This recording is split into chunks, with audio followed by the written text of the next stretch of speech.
오늘은 성령님에 대하여서 말씀을 드리려고 합니다. 자, 오늘 설교 제목을 같이 읽겠습니다. 시작. 성령님의 은사와 열매. 자, 중요한 단어는 당연히 성령님.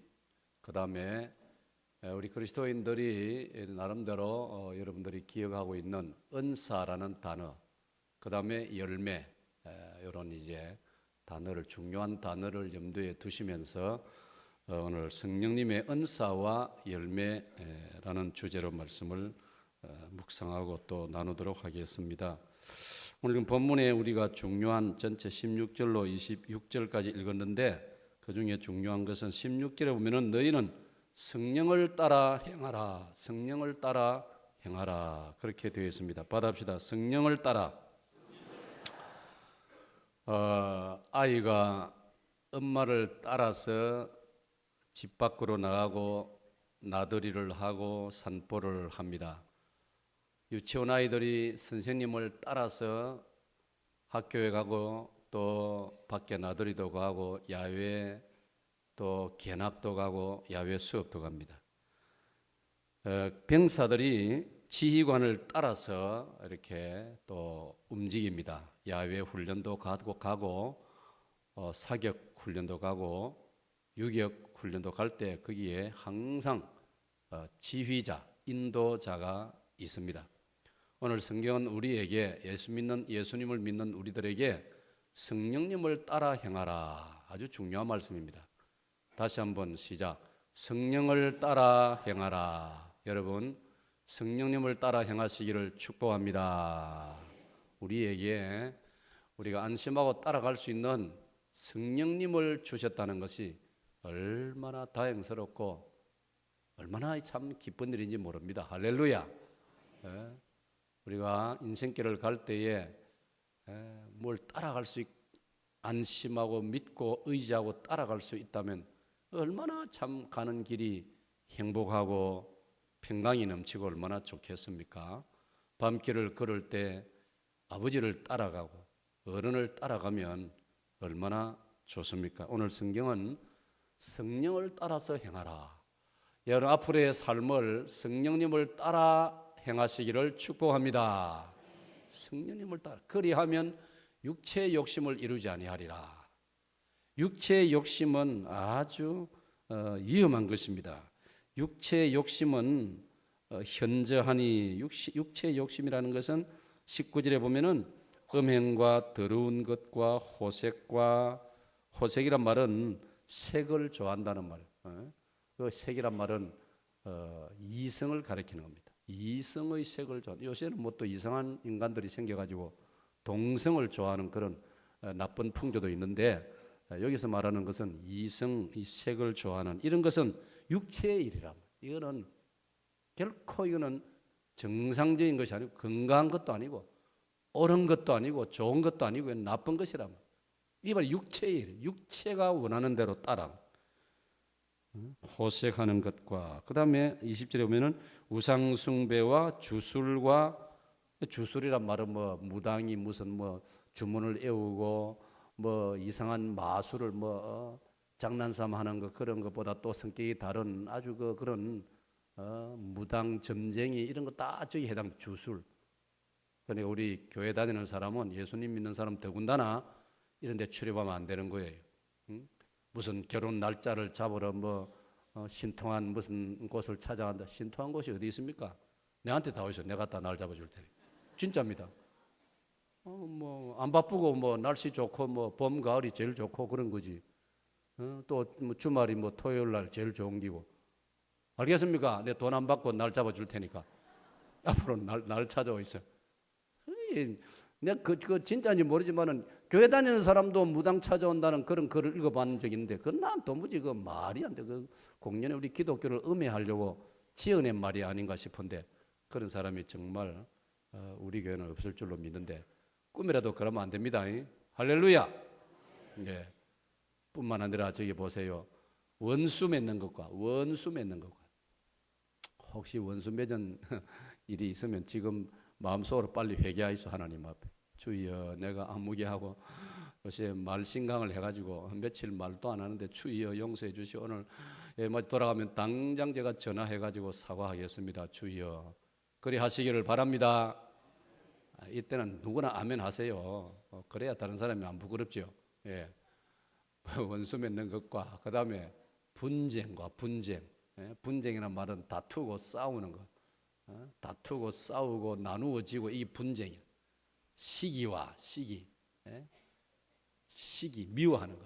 또 남을 너무 나쁜 마음으로 부러워하는 것. 이게 시기입니다. 시기. 나쁜 마음으로 부러워하는 것. 아이고 저는 어째 저래 모든 게 잘 되노, 어째 저래 잘났노, 어째 저래 아이고 가다 미끄러지면 좋겠다. 예를 들면 그런 그 아주 나쁜 생각 가지는 게 시기하는 것, 남을 시기하는 것. 남 잘 되는 거 싫어하고 이런 거. 그러면 안 된단 말이에요. 우리 성령님의 마음은 결코 그런 마음이 아니란 말이에요. 그런 마음이 일어나는 것은 그 육체의 마음이에요. 여기서 말하는 육체란 말은 성령님과 정반대를 가리켜요. 분내고 분내는 거, 이거 항상 우리들 중에 뭐 여기에 자유로운 사람 없지요. 우리 분 잘 내지요. 어쩐지 분을 안 내려고 노력하고, 분을 적게 내려고 노력하고, 어쩐지 저 충남 서해안의 대천 한바다 같은 마음을 가지려고. 우리 어릴 때부터 그러더라고요. 마음 좋은 사람 저 사람은 대천 한바다 같은 마음을 가지고 있다. 오늘 우리 온 성도 여러분 바다같이 넓은 마음을 가지시기를 축원합니다. 열왕기상 4장 29절에 보니까 솔로몬에게 하나님이 은혜를 주시는데 하나님께서 솔로몬에게 지혜와 총명을 심히 많이 주시고 바다같이 넓은 마음을 주셨더라. 할렐루야. 저는 그 구절이 너무 좋아가지고 한 번은 그 구절을 성경 펴놓은 채로 제자리에 앉아가지고 새벽기도 주여 솔로몬에게 주셨던 열왕기상 4장 29절에 이 은혜를 저에게도 주시옵소서. 주여 저에게 지혜와 총명을 심히 많이 주시고 주여 저도 김해 불판에서 넓은 데서 자랐지만은 때로는 마음이 좁을 때도 있는데 주여 용서해 주시고 저에게 바다같이 넓은 마음을 주시옵소서. 할렐루야. 제가 그런 기도를 종종 드린다고요. 이제 한 주간 지나면 제가 대한제수교 장로의 고신 총회장이 되는데 이 마음이 안 넓으면 이게 진짜 힘드는 거예요. 예, 거기 총회할 때 총대가 한 목사님 장로님들이 전국에서 한 500여 명 대표들이 모이는데 그 한 분 한 분이 전부 자기 잘났다고 생각하는 분들이란 말이에요. 안 그렇습니까? 전장님도 총대시지요. 전호실 장로님도 혼자 계실 때 가만히 생각하면 누구한테 꿀리겠습니까? 전 장로님 인물도 내보다 좀 더 잘났고 진짜입니다. 전호실 장로님 내가 진짜 한 번은 조커를 했는데 전 장로님 얼굴 인상을 보면은 목사가 돼도 될 뿐인데 이제는 뭐 가리너 가서 안 데끼고 그건 진짜 우리 전 장로님은 목사보다도 인상이 더 좋아요. 조금씩 뭐 인상을 아무렇게나 해서 내보다 더 안 좋더라고. 어떤 인상이 좋은지. 그런데 하여튼 그런 그 일을 앞으로 하려면 제가 지금보다 마음이 더 넓어야 되는 거예요. 전국 36개 노회에서 대표들이 제주도로부터 더 저 강원도까지 이르기까지 이 500여 명의 이 대표들이 모여서 회의를 하는데 막 전부 다 자기 나름대로 하고 싶은 말도 많고 막 내 생각이 더 좋은데 이런 마음 사람이 누구나 다 있지 않습니까?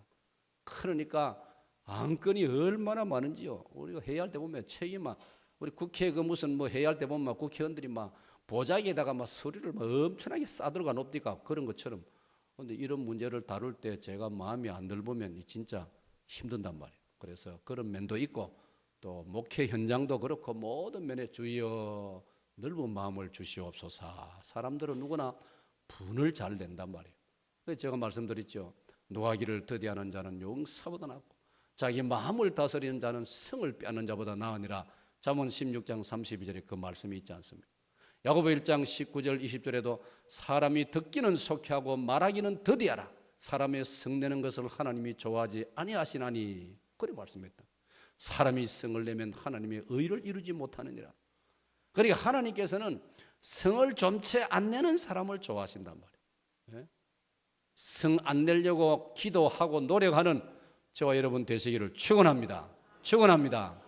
제가 학생 시절에 고등학교 때 선생님 훌륭한 분이 계시는데 선생님이 한 번은 수업 시간에 한자로 딱 흑판에 써주시더라고요. 100인이라 하죠. 100번을 참으라. 100인. 100번을 참아야 지도자가 된다. 저는 그럴 때 선생님들 가르침을 참 저는 그 기억을 잘해요. 그래서 그걸 그때부터 딱 백인이라. 집에 와가지고 나도 책상에다 그 글자를 하나 써가지고 붙여놓고 쳐다보면서 백인이라. 100번을 쳐보면 지도자가 된다. 참 얼마나 좋은 말입니까? 사랑하는 여러분. 그 다음에 이제 분냄과 그 다음 뭐라 했습니까? 당 짓는 것과 당 짓는 것과. 요새 어제 조선일보 사설에 보니까 야당이 저끼리 지금 콩가루 집안이 돼가지고 막 현재 그 여자 대표 그 사람 청년 사람인데 자리에서 내려오라고 또 옆에서 막 몇십 명이 동료 의원들이 사인을 해가지고 당신은 막 모든 거 내려놓고 내려오라고 막 그렇게 하고 야단 났다고 그런 이제 사설에 글이 실렸는데 이게 이래가 되겠느냐? 한국 제1의 야당이라는 당이 콩가루 집안이 돼가지고 국민의 지지율이 10%대로 떨어지고 막 이런 그 큰 글이 쓰여져 있더라고요. 그게 뭡니까? 우리 사람들은 당 짓는 마음이 있어. 당 짓는. 조금만 내 마음에 안 맞으면 막 아이고 막 나도 한 살림 차릴란다 막 나도 막 따로 나갈란다 막 이런 게 많단 말이에요. 공산주의가 들어와가지고 정통 대한민국을 벗어나가지고 자기들끼리 사회주의 무슨 공화국이라 만들어가지고 그게 오늘 북한이란 말이에요. 똘똘 뭉쳐도 남북이 뭉쳐도 일본을 상대하기가 벅차고 중국을 상대하기가 벅찬데 이래가 되겠느냐 이 말이에요. 요즘 그런 말이에요. 유럽 사람들이 세상 사람들이 한국 사람들이 도대체 겁낼 줄 모르는 게 있는데 첫째는 북한의 핵무기를 겁낼 줄 모르고 한국 사람들이 얼마나 배짱이 좋으면 유럽 사람들 같으면 막 간이 콩알만해질 건데 한국 사람들은 북한에서 막 미사일을 쏘아대도 막 끄떡없이 막 너는 쏘아대라 막 아이고 자기들이 보니까 한국 사람들이 너무나 배짱이 좋다. 두 번째로 한국 사람들은 저 강대국 중국하고 일본을 눈도 깜짝 안 한다는 거예요. 중국 사람 보고는 조금 죄송하지만 이거 뗀놈들이 뭐 때가 묻어가지고 뗀놈들이 이래서 갖고 일본 사람 보고는 뭐저 애놈들이 조그만 애놈들이 여러분 유럽 사람들은요 중국하고 일본을 진짜 겁을 내거든요. 근데 자기들이 보니까 한국 사람들은 도대체 겁을 안 낸다는 거예요. 그다음에 한국 사람들은 이렇게 잘 살고 있음에도 불구하고 그렇게 불만이 많대요. 자기들이 보니까. 오늘 우리는 이 고쳐야 됩니다. 받아합시다. 우리는 잘 삽니다. 하나님 감사합니다. 이래 해야 되는데 불만이 많아가지고 맨날 여기저기서 데모해서 갖고 청계광장에는 산보하고 산책하라고 만들어놨는데 와서 단식한다고 앉아있고 진짜 참 외국 사람들이 볼 때 이해가 안 된다는 거예요. 그러니까 우리는 정신을 차리고 우리 믿는 사람부터라도 우리가 성령님을 따라 행함으로써 육체적인 마음, 육체에서 나오는 마음, 당짓는 마음 이런 걸 우리가 쫓아내야 할 줄로 믿습니다. 분열하는 마음, 이단이 돼버리고 이단을 뭣도 모르고 따라가고 이런 거는 육체의 마음이라. 이거는 성령님의 마음이 아니라 이 말이에요. 사랑하는 여러분, 그 다음에 오늘 본문에서 중요한 말씀이 또 뭐냐면 그 다음에도 쭉 있지만은 넘어가서 22절 보면은 이런 말씀이 나옵니다. 받아합니다. 성령의 열매는 자 찬양대 성령의 열매는 자 찬양대가 22절 23절 한번 쭉 성령의 열매 9가지를 읽어주시고 성도 여러분들은 9가지 하나하나 단어를 잘 보세요. 시작.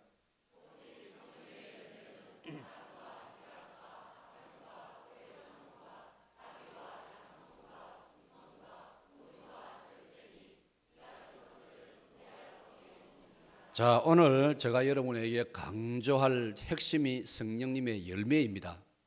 오직 성령의 열매는 사랑과 희락과 화평과 오래 참음과 자비와 양선과 충성과 온유와 절제니 이 같은 것을 금지할 법이 없느니라. 법이 없느니라. 갈라디아 5장 22, 3절. 할렐루야. 역시 여러분의 담임 목사는 명문주일학교를 나왔습니다. 한국 최고의 주일학교 어디냐? 김해시 한림면 신전교회. 저는 주일학교 시절에 여름 성경학교 때 이 찬송을 배우는데 지금까지 이렇게 기억하고 있지 않습니까? 그러니까 얼마나 좋습니까? 성령의 열매, 성령의 열매 참 좋습니다. 오늘 이걸 제가 강조하려고 합니다. 그리고 25절에 보면은 또 이렇게 말씀되어 있습니다. 25절 말씀에 시작. 만일 우리가 성령으로 살면 또한 성령으로 행할지니. 할렐루야. 자, 이게 무슨 뜻이냐면은 성령으로 살면 성령으로 행한다는 말은 성령님을 인정하고 성령님을 믿고 성령님을 사모하고 성령님을 모시고 살면 성령으로 행한다. 즉 성령님을 닮는다 이 말이에요. 할렐루야. 그 성령님을 닮는다는 말은 뭐냐? 성령님의 성품을 닮는다는 이 말이에요. 받아입니다. 성령님의 성품. 그러니까 성령의 열매란 말은 성령님의 성품을 말하는 거예요. 무슨 말이냐면 여러분 과일 나무가 있으면 열매가 있습니다. 그 열매를 쪼개 보면 안에 그 모든 그 열매의 인자, 열매의 그 내용, 그 나무의 모든 DNA 모든 게 다 들어 있어요. 그 안에 그 열매 속에 다 들어 있단 말. 그러니까 그 열매를 또 흙 속에 심으면 그 나무로 자란다 이 말이에요. 할렐루야.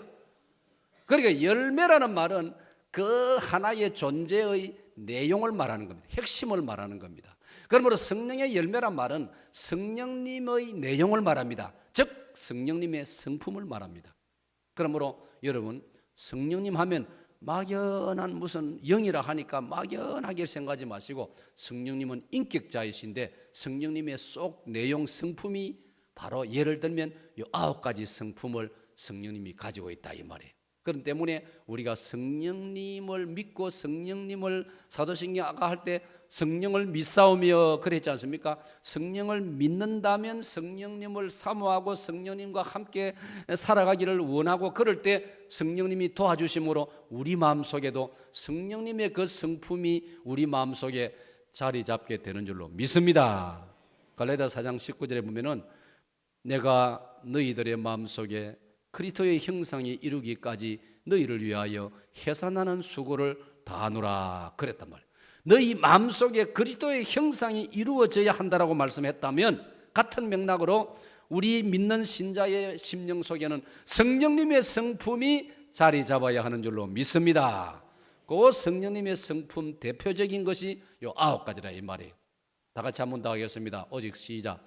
오직 성령의 열매는 사랑과 희락과 화평과 오래 참음과 자비와 양선과 충성과 온유와 절제니 이렇게 9가지.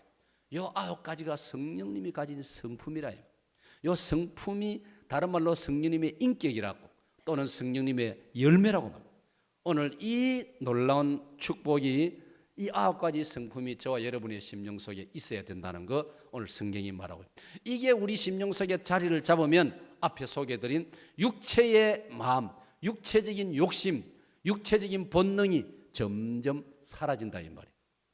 이 사람이기 때문에 육체를 가지고 살기 때문에 완전히 없어지지는 않지만은 그걸 제어할 수 있고 그걸 누를 수 있고 그걸 거절할 수 있다 이 말이에요. 할렐루야.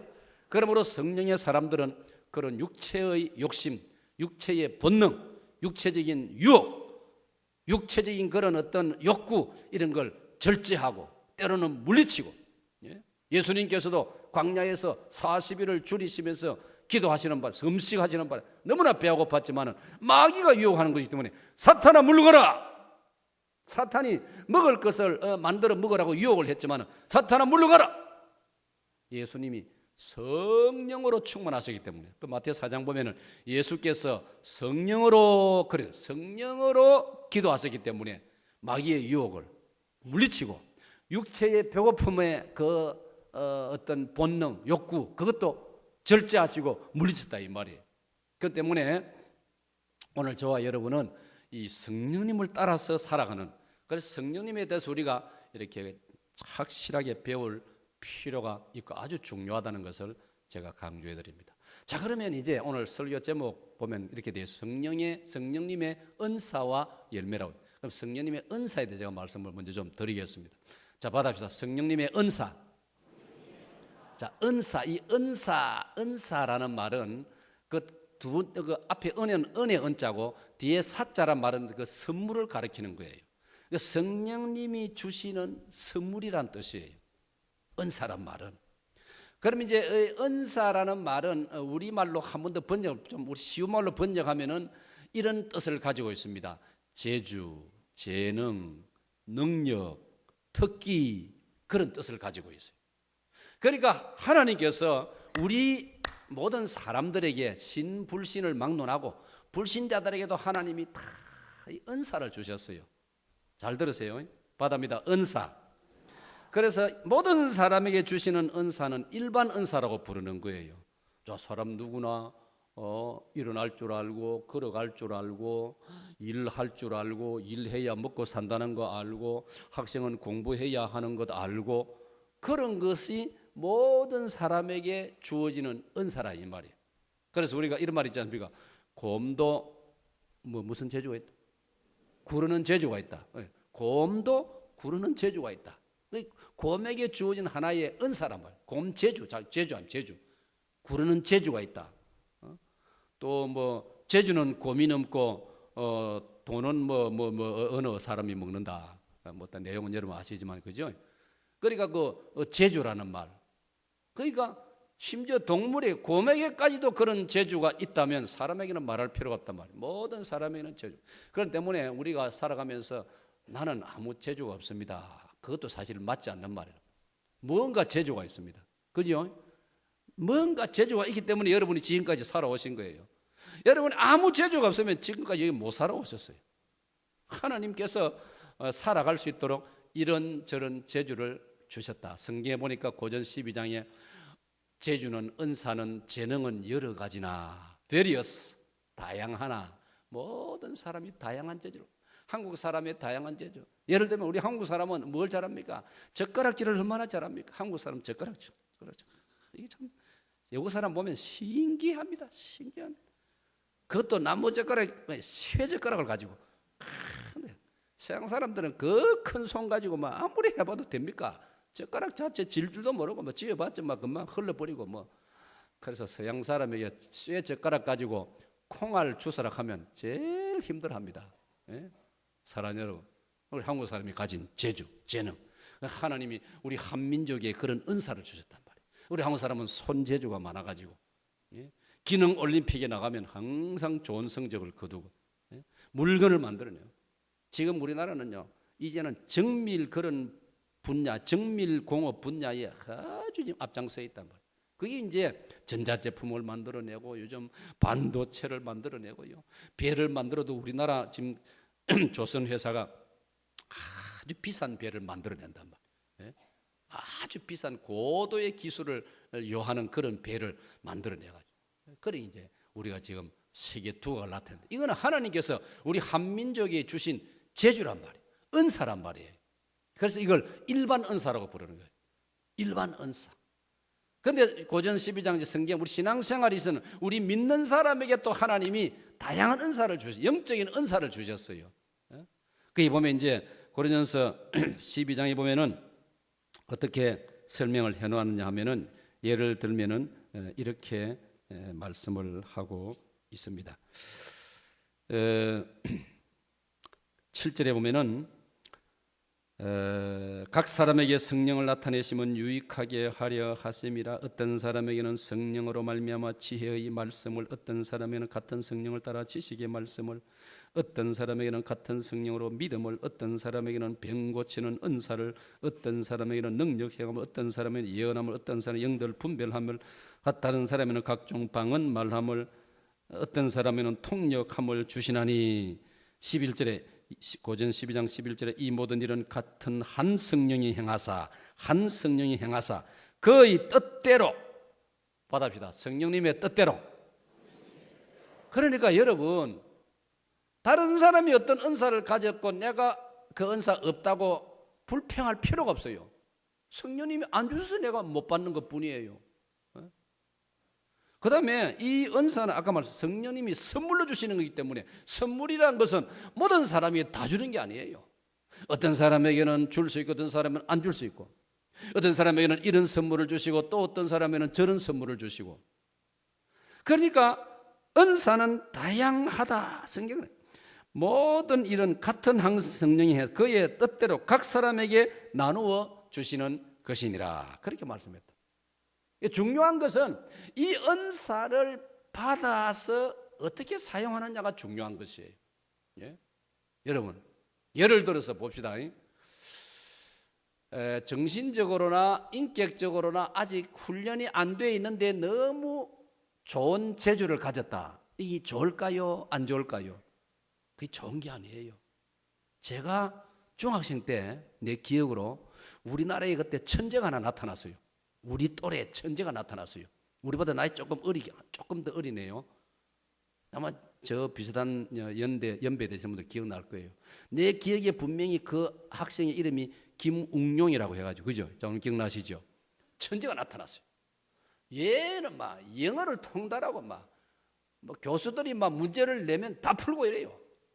우리나라 천재가 나타났어요. 그런데 그 이후에 시부주의가 없어져 버렸어요. 그죠? 사람이 없어진 게 아니고 그 행적이 없어져 버렸어요. 그러니까 자기 나이에 감당할 수 없는 재주를 가졌다고 좋아할 게 아니라 이 말이에요. 감당할 수 있는 자질이 준비가 돼 있고 뭐 주어져야 그걸 효과적으로 또 많은 사람을 위해서 쓸 수 있는 것이라 이 말씀이에요. 사랑 여러분.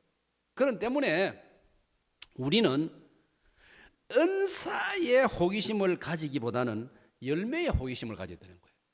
다시 말씀드리면 성령님을 닮은 성령님의 성품과 성령님의 인격을 먼저 닮아야 되는 거예요. 근데 예를 들어서 성령님의 성품, 성령님을 닮은 인격은 안 돼 있는데 막 너무 그래 높은 이야기, 너무 그런 수준 높은 이야기 놔두고 사람으로서의 아주 상식적이고 기본적이고 참 그럴만한 그런 인품을 갖추지 않는데 그에게 힘이 주어졌다. 어떤 높은 자리가 주어졌다. 많은 돈이 주어졌다. 그 사람에게 그 복이 되겠습니까? 그 사람을 망치는 것이다. 자기도 망치고 다른 사람을 망치게 되어지는 거예요. 예? 어린애에게, 사격 선수에게, 우리나라에서 지금 사격 제일 잘하는 사람은 진종호라고 이름이 그래 나오더라고요. 올림픽 가서도 금메달을 따고. 그 사람한테 권총이 들려지면은 사격 선수로서의 자질과 훈련을 쌓았기 때문에 사격 시합할 때만 탁 쏜단 말이에요. 그런데 이 권총을 그런 준비가 훈련이 안 된 청소년에게 주었다 칩시다. 그럼 이 청소년이 길가 다니면서 아무나 보고 뻥뻥뻥 해서 하면 어떤 일이 벌어지겠습니까? 그래서 잘 들으세요. 성령님이 우리들에게 주시는 능력과 또 특기와 재능과 재주와 이런 것들을 우리가 사모하기보다는 성령님의 인격을, 성품을 닮으려고 먼저 우리가 기도해야 된다는 것입니다. 할렐루야. 우리 찬송에 대해는 예수 닮기 원합니다. 참마음으로 예수 닮기 원합니다. 참마음으로. 1절에 보면 신자 되기 원합니다. 참마음으로 받아봅시다. 신자 되기 원합니다. 우선 신자가 돼야 되는 거예요. 신자가 돼야 돼요. 저희들이 신학 공부할 때 선생님들이, 교수님들이 먼저 신자가 되어라. 신자가 되어라. 먼저 신자가 되어라.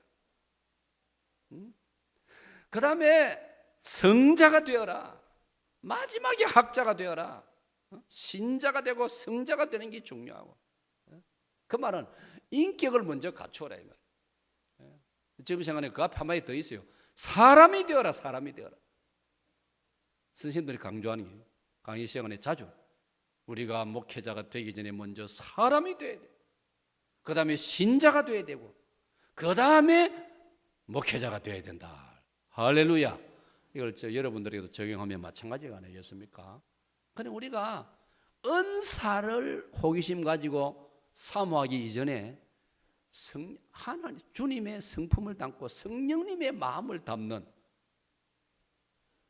진정한 그리스도인이 되고, 이 고린도서 2장 15절에 보면은 그리스도의 향기를 바라는 성도가 되는, 그게 더 급선무란 말이에요. 이 은혜가 있으시기를 축원합니다. 축원합니다. 우리 한국교회는 제가 긴 세월 기독교 신자로서 어릴 때 자라면서 또 어른이 돼서 목회자가 돼서 가만히 생각해 보면요, 우리 한국교회는 성령님에 관해서 너무나 오해가 많아요. 많은 한국교회 목회자들마저도 성령님의 은사에 관심이 많아요. 성령님의 은사에 관심이 많아요.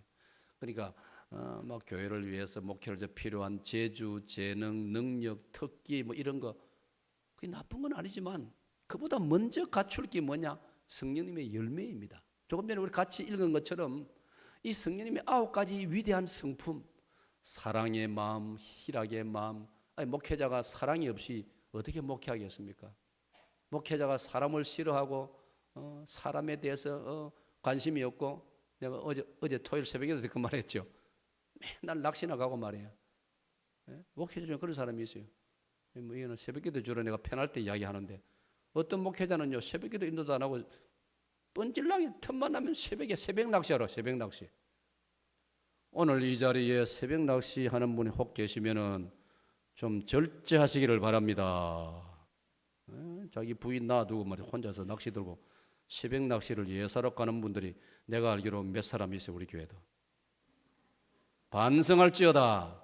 그건 뭐 회개까지는 말을 아니지만 반성해야 됩니다. 성경에 보면요, 기도하기 위해서는 부인하고 방을 좀 같이 안 잘 수 있지만 낚시하기 위해서 부인과 떨어지라 그런 말 없어요. 죄송합니다. 참 안타까운 일이에요. 한국교회 어떤 목회자는요 낚시에 너무 취미를 들여가지고요 새벽 낚시까지 즐기다가요 새벽 기도도 안 하고 말이죠. 그래가지고 거기 꼬리가 길면 잡힌다고요, 밟힌다고요. 결국은 낚시하다가 동해에서요 그 미끄러져가지고 그 길로 세상 떠나버렸어요. 그러면 안 됩니다. 기왕 말이 나온 김에 막 어떤 목회자는요 게를 너무 좋아해가지고 여름에 보신탕을 많이 먹는다는 그 말이 아니고 자기 집에 개를 키우는데 교인 돌보는 것보다도 개 돌보는데 더 신경을 써요. 이해가 되겠습니까? 됩니까? 어제 신문에 보면 서울시장이 뭐 자기 집에 개 키우는데 서울시 예산을 연 1억 쓴다고 신문에 나왔더라고요. 웃기는 사람이에요. 웃기는 사람. 나 정말 마음에 안 들어요. 키우면 자기 돈과 키우지 뭐 서울시 예산 가지고 1억이나 쓰는 말이에요. 그게 말이 됩니까? 말 안 된다고 좀 연락하세요, 여러분들. 진짜로 안 그렇습니까? 1억이면 그 서울 시내에 그 밥 못 먹는 사람들 몇 사람이나 1년 밥을 먹일 수 있는 돈인데 진짜 웃기는 사람들이 있어요. 나는 가만히 보니까. 내가 이렇게 강연하니까 내가 이렇게 강조하니까 우리 권사님들이 날 국무총리로 보내려고 지금 야당인데. 사랑하는 여러분, 우리가 관심을 잘못 두면 안 되는 거예요. 성령님의 성품을 닮으려고 애를 써야 되는 거예요. 성령님의 성품을 닮. 참 이거 부끄러운 말이지만 그 개 너무 좋아하는 목사, 그것도 보통 여러분 집에 애완개 조그마한 거 키우는 그거 내가 시비하는 게 아닙니다. 그 목회자는요 자기 집에 셰퍼드를 키워요. 셰퍼드가 뭔지 압니까? 우리 어릴 때 미군들이요 우리 낙동강에 사냥하러 오면 데리고 오는 개가 이 셰퍼드예요. 얼마나 무섭다고요. 송아지만 해요. 그거 앞세우고 사냥한다 아닙니까? 딱 산에 토끼 잡으면 거기 뛰어가지고 토끼 물고 오고 말이에요. 그런 송아지 많은 개를 키우는 목회자 사택에 교인이 겁이 나서 올 수가 있습니까? 나는 이래봬도 범띠입니다. 호랭이 띠인데도 개를 내가 얼마나 무서워하는지 몰라요. 진짜 나 개 싫어해요. 진짜 나 개 진짜 무서워요. 그래서 제가 한 번씩 이런 이야기를 하는데 여러분 뭐 조그마한 근데 어떤 집에 가니까 애완견도 막 달라들더라고요. 막 내 바지 자락을 물고 이러더라고요. 아이고 내가 겁이 나거든요. 근데 그 목회자 너무 개 좋아하거든. 셰퍼드 좋아하고 교인 돌보는 것보다 개를 더 잘 돌보고. 안타까운 일이에요. 그 개가 그 목회자 집에 아이를 물어 죽였어요. 그런 일이 벌어졌어요. 성경에 나오지 않습니까? 사람 손으로 만드는 것만 우상이 아니고요. 주님보다 내가 마땅히 해야 될 어떤 것 일보다도 더 다른 것 좋아하면 그게 우상이 되는 거예요. 하나님은 우상을 가장 싫어하시지 않습니까, 여러분? 정신 차려야 됩니다. 정신 차려야 됩니다. 사랑하는 여러분, 우리는 성령님의 은사 쪽에 그 관심보다도 성령님의 열매에 관심을 둬야 됩니다. 제가 이 말씀을 묵상하다가 하나님께서 깨달음을 주셨어요. 뭐냐면 열매. 그렇구나. 사람들이 여러분을 포함해서 우리 모두를 보고 우리는 이런 걸 쳐다볼 때 꽃에 관심이 많습니다. 꽃을 찾습니다. 그래서 꽃다발을 막 많이 만듭니다. 물론 꽃 키우는 사람들도 있기 때문에 꽃도 우리가 또 팔고 사주고 해야 되겠죠. 제가 지금 이 성경의 어떤 원리를 가르칠 때는 제가 이렇게 말할 수밖에 없습니다. 우리는 꽃을 너무 좋아합니다. 꽃만 좋아합니다. 야, 이 꽃이 너무 아름답네. 야, 이 꽃 잘생겼네. 그런데 여러분 아십니까? 과수 중에는요, 꽃이 너무 화려한 것은 열매가 별로 신통찮아요. 우리 한국 사람이 주식으로 먹는 쌀과 보리쌀, 그걸 벼와 보리라고 합니다. 벼와 보리, 여러분 꽃을 아십니까? 도시에서만 자란 사람은 잘 모르지요. 벼와 보리도 꽃이 있습니다. 그런데 사람들이 잘 모릅니다. 왜? 별로 전혀 화려하지 않기 때문에. 그러나 우리는 그 열매를 곡식으로 먹고 살고 식량으로 먹고 살고 있지 않습니까? 열매가 중요한 거예요. 사람을 쳐다볼 때도 겉모습을 쳐다보고 혹하면 안 되는 거예요. 잠언 31장 29절 30절에 고운 것도 거짓되고 아름다운 것도 헛되나 고운 것도 아름다운 것도 지나간다 이 말이에요. 여호와를 경외하는 여자는 칭찬과 존귀를 받을 것이라. 할렐루야. 이 말씀을 그대로 적용하면 여성 여러분들은 내면을 가꾸시고 주님과의 교제를 깊이 하시고 성령님과 교제하는 그런 우리 여성도들 되시기를 축원합니다. 그래서 사도행전 10장 26절에도 베드로 사도가 뒤늦게 깨달았습니다. 베드로 사도가 로마 장교 집에 초청을 받아갔습니다. 그 장교의 이름이 고넬료 아닙니까? 그 장교의 직책이 백부장입니다. 우리로 말하면 중대장 내지 대대장 정도 됩니다. 요즘 말로 말하면. 그 집에서 하도 초청을 하니까 베드로 사람까지 보내가지고 제발 우리 집에 한번 갑시다. 우리 주인께서 사도님을 한번 만나보고 싶고 사도님 통해서 예배를 드리고 설교를 한번 듣고 싶어 합니다. 베드로가 갔지 않습니다. 안 가려고 여러 번 자기 뺑소니 쳤어요. 하나님 나는 그런 데 갈 수 없습니다. 하나님 나는 더러운 동물을 나는 먹은 적이 없습니다 하면서 계속 기도하는 중에 하나님한테 씨름했는데 마지막에 밑에서 그 집 사람이 사도님 손님들이 찾아오셨습니다. 누군데? 로마 백부장이 보낸 사람들입니다. 주여, 이 로마 사람은 이방인인데 내가 어떻게 이방인을 만날 수 있습니까? 그 당시만 해도 2000년 전만 해도 이스라엘 사람들은 이방인하고 악수도 안 합니다. 식사도 같이 안 합니다. 그러니까 나는 주여 저 사람 따라갈 수 없습니다. 그때 하나님께서 음성이 들려. 내가 깨끗하게 한 것을 네가 더럽다 하지 말라. 안심하고 저 사람들을 따라가거라. 그래 하셨다 아닙니까? 그래 가서 그 사람 따라서 이제 덜레 따라갔단 말이에요. 가서 로마 백부장 고넬료를 만나서 인사를 나누고 대화를 좀 나눠보니까 베드로가 깨달은 거예요. 그게 사도행전 10장 26절에 말.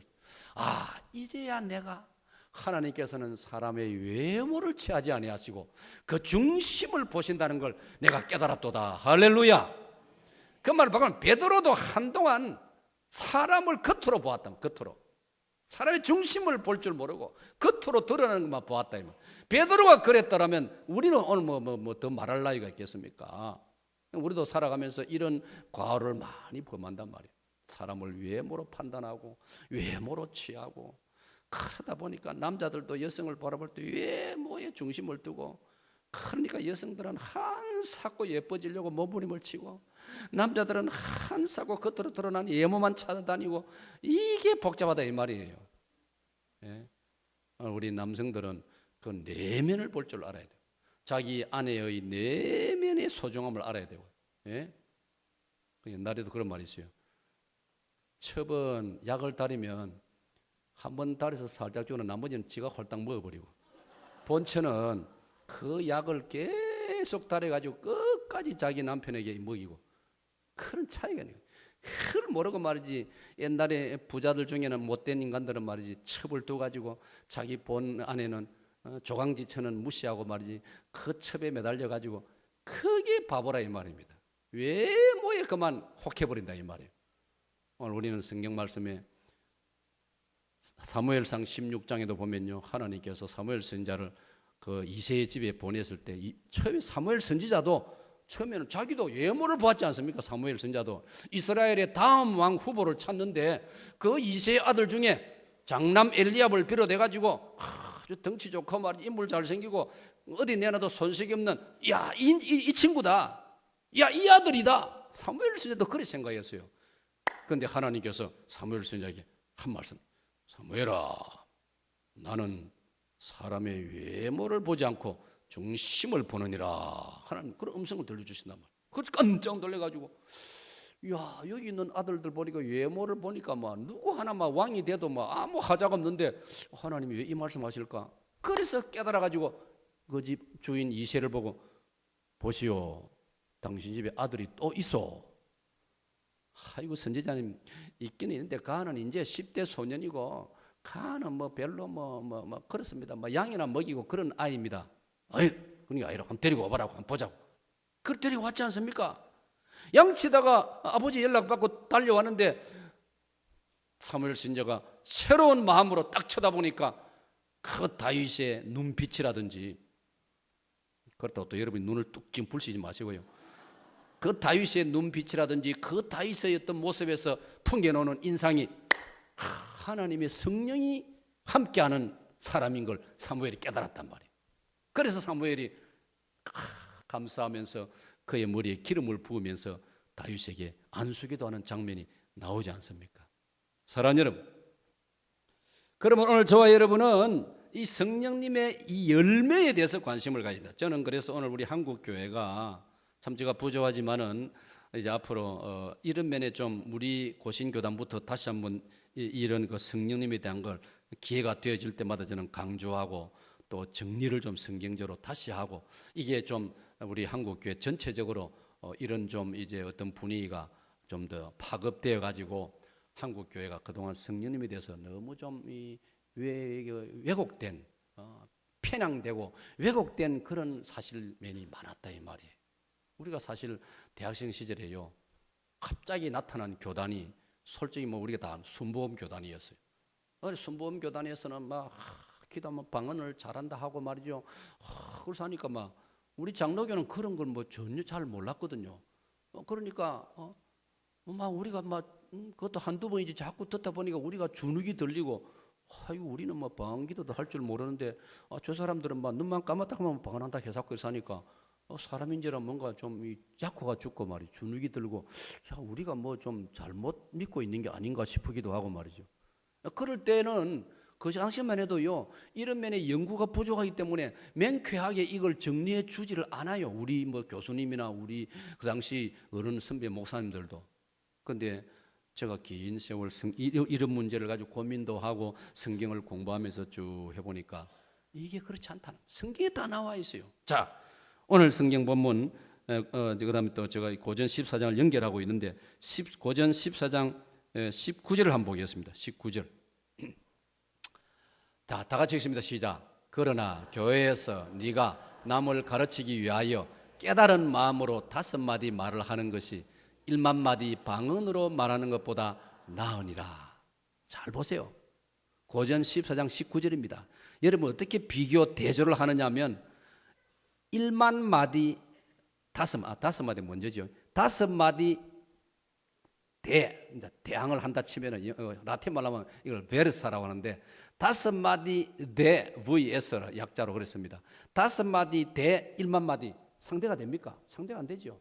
5마디하고 1만 마디를 5마디는 금방 우리가 성령의 열매, 이 5마디 아닙니까? 1만 마디를 하려면 시간이 꽤 걸릴 거예요. 여러분 뉴스 때 아나운서가 5분 뉴스 하는 거요, 내용 얼마 안 됩니다. 그거 1만 마디면 상당한 시간이 걸릴 거예요. 저 보세요. 방언을 1만 마디 하는 사람이 있고, 그래서 그 사람은 방언만 좋아해가지고 항상 자나깨나 집에 청소도 예를 들면 잘 안 하고 탐만 하면 방언기도 한다고 칩시다. 비유입니다. 그런데 이쪽 사람은 깨달은 마음으로 5마디 말을 한다.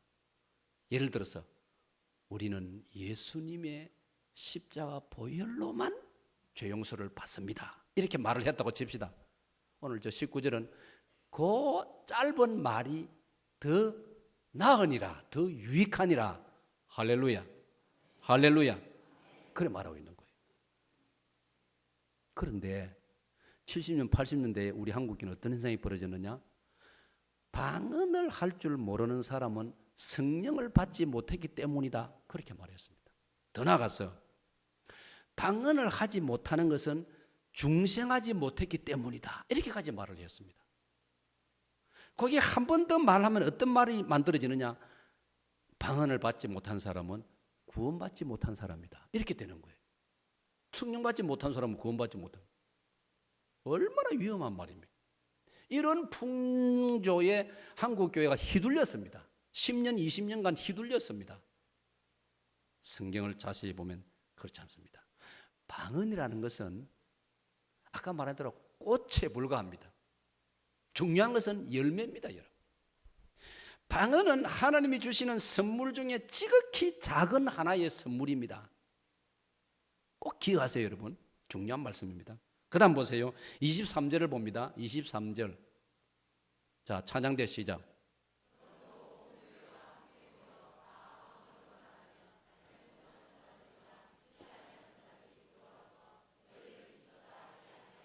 사랑하는 여러분, 잘 들으세요.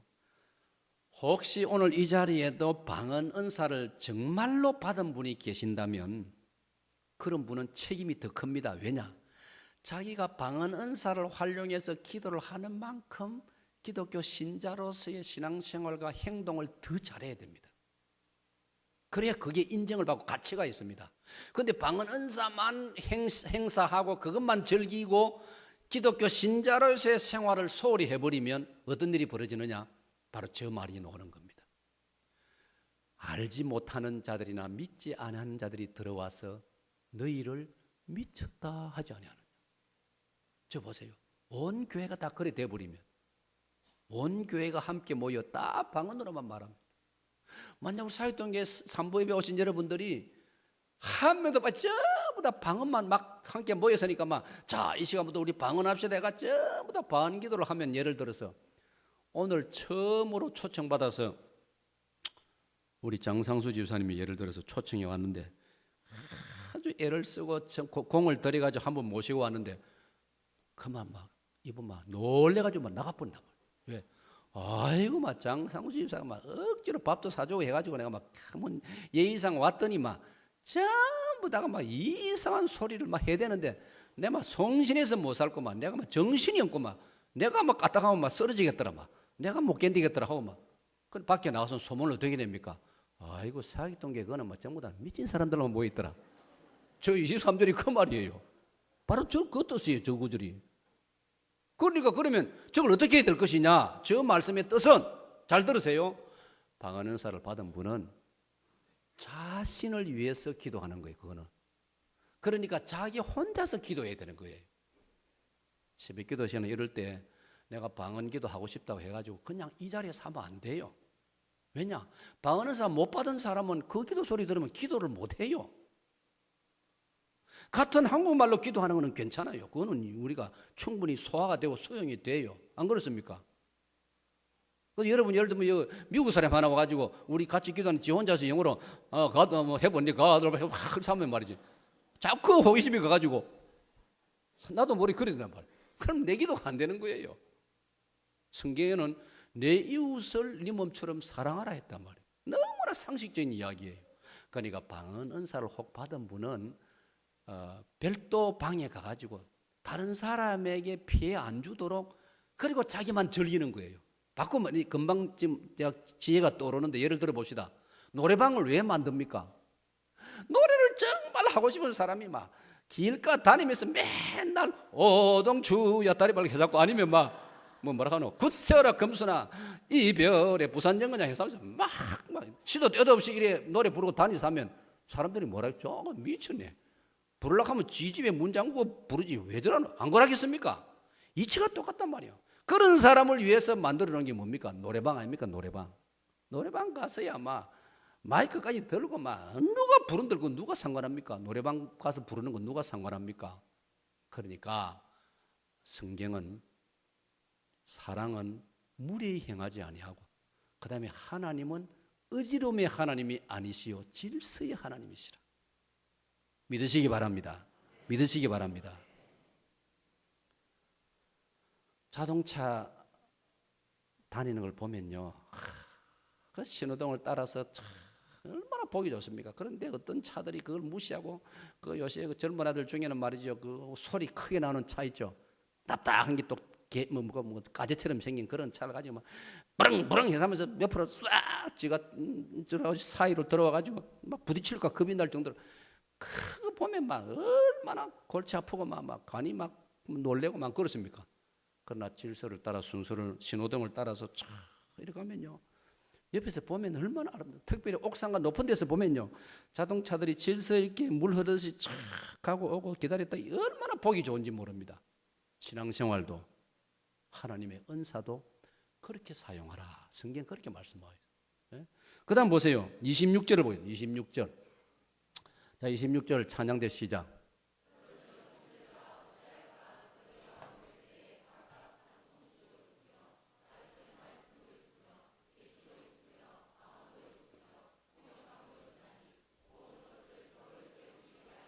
자, 아멘. 저 26절 끝에 말씀이 사실 이 핵심입니다. 모든 것을 덕을 세우기 위하여 하라. 덕을 세우기 위하여 하라. 사랑하는 여러분, 어른으로서 할 말이 있고 아이들이기 때문에 하는 말이 있지 않습니까? 그러면 아까 제가 서두에 말씀드렸죠. 방언은사를 사모하는 사람들은 먼저 자기 자신을, 성령의 인격을 먼저 배우고 닮아야 됩니다.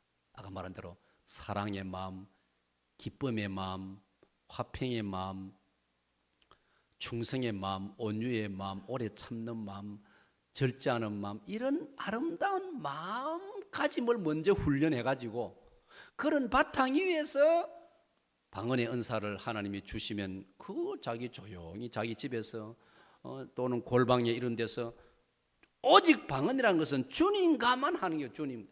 그래서 주님과 깊이 방언으로 기도하면 피곤하지도 않고 시간 가는 줄도 모르고, 그게 방언 기도에 하나님 주시는 축복이라 이 말이에요. 그거는 다른 사람한테는 엄청난 지장이 된다 이 말이에요. 아까 말씀드렸죠. 노래방 가서 이 마이크까지 들고 노래 부르면 이걸 별로 관심 없는 다른 사람, 저 같은 사람한테는 그거 뭐 진짜 그거는 뭐 큰 방해단 말이죠. 그런데 저기가 뭐 마이크 스피커까지 들고 다니면서 막 노래 좋아한다고 해가지고 막 길거리 다니면서 막 골목 다니면서 막 이래 막 불러대면 그거는 진짜 무리한 일이라 이 말이에요. 마찬가지 원리라. 그래서 하나님의 은사는 덕을 세우는 방향으로 써야 되는 거예요. 예? 덕을 세우는 방향으로. 가령 예를 들어서 또 여기 보면 읽은 말씀이 나오죠. 병 고치는 은사도 은사 하나님 주신, 또 어떤 분에게는 하나님 그런 은사를 주셨어요. 목사님 중에 어떤 분은 병 고치는 은사를 하나님 주신 분도 계세요. 성경에도 그런 게 있지 않습니까? 그런데 이분이 만약 그러면, 야, 나는 병 고치는 은사가 있으니까 병원에도 가지 말고 다 내한테 기도 받으러 오라고. 그럼 병원은 어찌합니까? 병원은 또 병원대로 하나님이 쓰신단 말이에요. 바울 사도 옆에 의사가 따라다녔습니다. 여러분, 누굽니까? 누가랍니다. 누가복음 누가는 의사입니다. 바울 사도가 기도하면 다른 사람 병이 나았습니다. 그러나 바울 사도 자기 병은 안 나았습니다. 그래서 바울 사도를 돌보기 위해서 의사 누가가 평생을 따라다녔습니다. 그러니까 얼마나 그 이치가 맞지 않습니까? 다른 사람을 무시해버리고, 그러면 그 사람은 병 고침 반 은사를 잘못 받은 기란 말이에요. 자기도 교만해지고, 마치 자기가 뭐 신통해가지고 병 고치는 무슨 역사가 나타나는 것처럼. 이건 참 위험한 일이에요. 나는 아무것도 아니에요. 하나님이 날 통해서 쓰시는 것 뿐이에요. 이걸 적용하면 우리 중에, 여러분 중에 남보다 좀 잘하는 게 있으면요, 그것 때문에 자기를 자랑하면 안 되는 거예요. 조심해야 되는 거예요. 하나님이 나를 쓰실 분이다. 성악을 잘하는 분이 계신다. 그림을 잘 그리는 분이 계신다. 스포츠를 잘하는 분이 계신다. 그거는 자랑이 아닌 거예요. 그냥 하나님이 날 쓰시는 거예요. 다른 많은 사람을 위해서. 국가대표 선수가 되고 예를 들어서 이런 거 하나님이 쓰시는 거예요. 그런데 그걸 지가 잘나서 그런 것처럼, 그래서 우리나라도 보면요, 정말 장래가 촉망이 되고 기대가 되고 이런 자질을 가졌는데 그걸 혼선을 일으키는 바람에 중도에서 사라져버리는 그런 뛰어난 재주를 가진 젊은이들 얼마나 많습니까? 그러니까 다른 사람의 덕을 생각해야 된다는 거. 이걸 잊어서는 안 되는 겁니다. 저는 자동차를 운전할 때마다 진짜 제가 자주 감동을 합니다. 이야, 이 차를 만든 사람을 생각하면요, 진짜 내가 막 내 나름대로 막 진짜 선물을 크게 한번 주고 싶어요. 어떻게 이렇게 잘 만들었는지. 쇳덩어리가 굴러가지 않습니까? 쇳덩어리가 물 위를 가지 않습니까? 배가. 쇳덩어리가 하늘을 날지 않습니까? 비행기가. 그래서 저는 이런 가정법을 써봤어요. 지구상에 천부와 김철봉 같은 사람만 있으면 아직도 우리 인류는 걸어다닙니다. 계속 걸어다닙니다. 짐승한테도 못 이기고 맨날 걸어다닙니다. 왜? 저는 진짜로 아무것도 못 만들어요. 만들 재주가 없어요. 나는 그걸 하나님이 안 주셔요. 얼마나 제가 재주가 없는지 한번 내가 폭로해 볼까요? 나는 지금까지 어릴 때 시골에서 전형적인 농촌에 자랐음에도 불구하고 자치기도 한번 안 만들어 봤어요. 왜? 관심이 없고 취미가 없어요. 김기수 장로님 잘 만드셨죠? 내가 보니 김 장로님은 시골에서 잘 만드시면 나는 그것도 도통 관심도 없고 취미도 없고 그러니까 안 만들어. 그래서 딱지도 저는 거의 안 만들었어요. 내 동생 것대로 빼앗아 쓰고 또 내 형님하고 동생은 아주 재주가 좋아요. 뭐 거의 다 만들어내요. 그러니까 그것도 신세를 지기도 하고 그 겨울 긴 겨울에는 우리가 자치기도 많이 하고 딱지도 많이 치고 연 날리기도 하고 나는 연 그런 거는 꿈에도 생각 안 해봐요. 근데 우리 마을에 연 만드는 재료가 다 있거든요. 우리 거기에 대나무나 또 그 연 만드는 그 나무 따로 있지 않습니까? 동생하고는 너무나 잘 만들어낸데 나는 그 뭐 관심도 없고 취미도 없어요. 그러니까 내가 어떻게 자동차를 만들면 비행기를 만들겠어요? 나 같은 사람만 지구상에 75억 명이 있으면은 여러분 지금 걸어 다닌다니까요.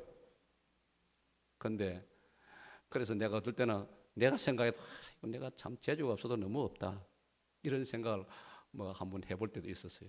그래서 내가 조커를 하니까 우리 옆에 앉아 놓으님이 아이고 목사님은 성경을 잘한다며 성경 박사 아닙니까? 아 그래 내가 위로를 받았다고요.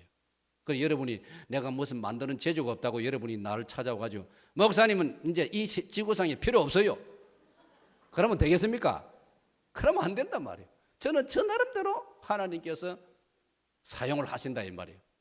그래서 모든 결론은 덕을 세우라. 그 하나님께서 원하시는 것은 은사도 좋지만은 그 은사를 잘 덕을 세우면서 효과적으로 겸손하게 설 수 있는 만바탕 훈련을 먼저 하라. 그게 바로 기독 신자로서의 인격이요 예수님을 닮는 것이요 성령님의 9가지 열매인 줄로 믿으시기를 축원합니다.